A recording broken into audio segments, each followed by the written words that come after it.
हम सभी अपनी जिंदगी में प्रयास, काम, बहुत सारी चीजें करते हैं, लेकिन एक प्रश्न हमारे जिंदगी में और हमारे जहन में हमेशा आता है कि दुख क्यों आते हैं? ये जिंदगी दुखों से भरी क्यों है? भगवान गौतम बुद्ध ने इन दुखों का अंत कैसे हो, इसके लिए ही सबसे ज्यादा प्रयास किया था। तो चलिए आज बात करते हैं गौतम बुद्ध की एक कहानी के बारे में, जो आपको ये बताएगी कि जीवन में आपके दुखों का कारण क्या है। एक बार गौतम बुद्ध अपने शिष्यों के साथ जंगल से गुजर रहे थे। बहुत देर जंगल में चलने के बाद बुद्ध और उनके सभी शिष्य एक विशाल पेड़ के नीचे आराम करने के लिए बैठ गए। उस पेड़ के नीचे एक अलग सी शांति थी। सभी शांति को अनुभव कर रहे थे। कुछ देर बैठने के बाद गौतम बुद्ध का एक शिष्य उठा और महात्मा बुद्ध से बोला, मैं आपसे एक प्रश्न पूछना चाहता हूँ। महात्मा बुद्ध ने कहा, पूछो, क्या प्रश्न पूछना चाहते हो? वह शिष्य महात्मा बुद्ध से कहता है, बुद्ध, मैं आपके साथ बहुत समय से हूँ, लेकिन मैंने आपको जीवन में कभी दुखी नहीं देखा है। आपके चेहरे पर हमेशा एक लुभावनी मुस्कुराहट रहती है और हमें आपकी मुस्कुराहट भीतर तक आनंद से भर देती है। आपके चेहरे पर एक अनोखी चमक है जो हमें कभी दुखी नहीं होने देती। पर मैं आपसे ये जानना चाहता हूँ कि मेरे भिक्षुक बनने से पहले मेरे जीवन में बहुत समस्याएं थी और मैं हमेशा दुखी रहता था, जिसकी वजह से मैं भिक्षुक बना। लेकिन मैं अभी तक नहीं जान पाया कि दुख क्या है। क्या आप मुझे बता सकते हैं कि असल में दुख क्या है? अब महात्मा बुद्ध मंद मंद मुस्कुराते हैं और अपने भिक्षुक से कहते हैं, दुख एक विचार से ज्यादा कुछ नहीं है। अब सभी शिष्य बात जानकर हैरान रह जाते हैं और महात्मा बुद्ध से पूछते हैं कि बुद्ध, विचार तो आते हैं और चले जाते हैं, लेकिन दुख एक बार आता है तो जाने का नाम ही नहीं लेता।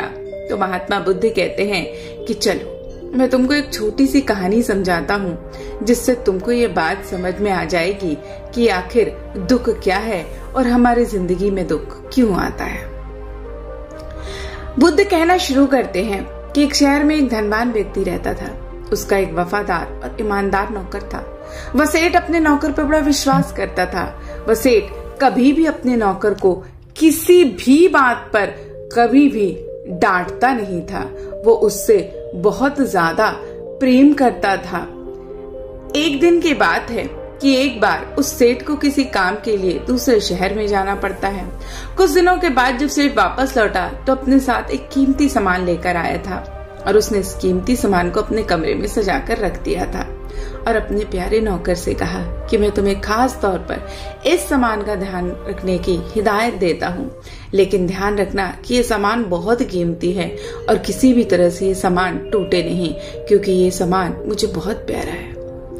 अब नौकर ने मालिक से कहा कि मालिक, आप चिंता मत करो, मैं इस सामान का अच्छी तरह से ध्यान रखूंगा। अब अगले दिन नौकर घर की सफाई कर रहा था। अचानक उसके हाथ से वो कीमती सामान फिसलकर नीचे गिर गया और टूट गया। सेठ को जब ये बात पता चली तो वो नौकर के पास गया और उसे खूब फटकार लगाई, पर ना तो वह उस नौकर को नौकरी से निकाल सकता था और ना ही उसको मार पीट सकता था, क्योंकि वह उसका बहुत ईमानदार और पुराना नौकर था।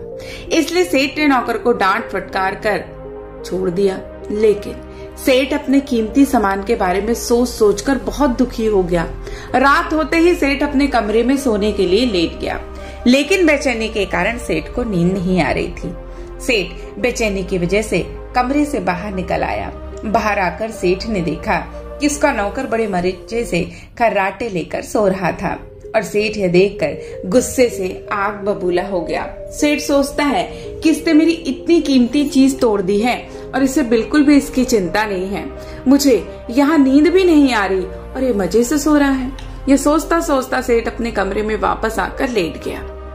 अगले दिन सेठ सोचता है कि मैं इस दुख और बेचैनी से कैसे बाहर निकल सकता हूँ। फिर उसके दिमाग में एक उपाय आता है कि वो अपने नौकर के पास जाता है और अपने नौकर से कहता है कि मुझे बहुत दुख हो रहा है, यह बताते हुए कि वह जो कीमती सामान कल तुमने तोड़ा था वो मैं तुम्हारे लिए लाया था। मैं चाहता था कि किसी खास मौके पे वह चीज तुम्हें उपहार में दूं, लेकिन अब क्या कर सकते हैं, अब तो वो चीज टूट गई है। सेठ की बात सुनकर नौकर को झटका लगा। नौकर सोचता है कि मुझसे बड़ी गलती हो गई। इतनी कीमती चीज मेरे लिए थी और वो मुझसे ही टूट गई। अब ये बात सोचते सोचते नौकर के दिमाग में दुख और बेचैनी पैदा हो गई। अब रात होते ही सेठ आराम से सोता है और वहां नौकर बेचैन रहता है और बेचैनी की वजह से उसे नींद नहीं आती, क्योंकि नौकर ने अब सेठ की कीमती चीज को अपने आप से जोड़ लिया है, इसलिए वह दुखी हो रहा है। पहले इस नौकर के दिमाग में विचार नहीं था कि वह कीमती चीज उसकी है, लेकिन अब उसके मन में यह विचार है कि अगर वह कीमती चीज ना टूटती तो वो कीमती चीज उसकी होती।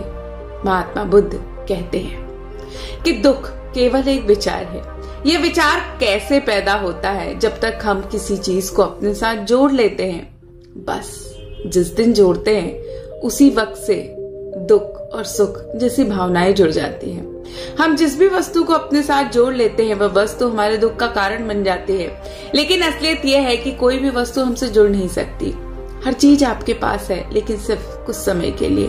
कुछ समय के बाद वो चीज आपसे दूर हो जाएगी और हमें उसके होने की घटना को स्वीकार करना चाहिए और आगे बढ़ना चाहिए। और यही एक रास्ता है जो आपको दुखों के जंजाल से निकालता है। तो याद रखें दोस्तों, हम जिस भी चीज को अपना समझते हैं वो केवल कुछ समय के लिए हमारी हो सकती है, चाहे वो मकान हो, चाहे हमारा पति, पत्नी, बच्चे, कुछ भी हो। कभी न कभी हमें इनको छोड़कर ही जाना है, कभी न कभी हमें इन सब से अलग होना ही है। तो क्यों इनको अपना मानकर इनके लिए इतना दुखी होना? कुछ समय के लिए हमारी हो सकती हैं और चीजों को और लोगों को हम अपना समझकर उनके बारे में ही सोचते हैं, ये चीजों को इस्तेमाल करते हैं। लेकिन हमें सोचना चाहिए कि परमात्मा ने हमें ये सब कुछ केवल कुछ समय के लिए दिया है। अगर हम ये सोचकर जिंदगी में चलेंगे तो हम कभी भी दुखी और परेशान नहीं होंगे।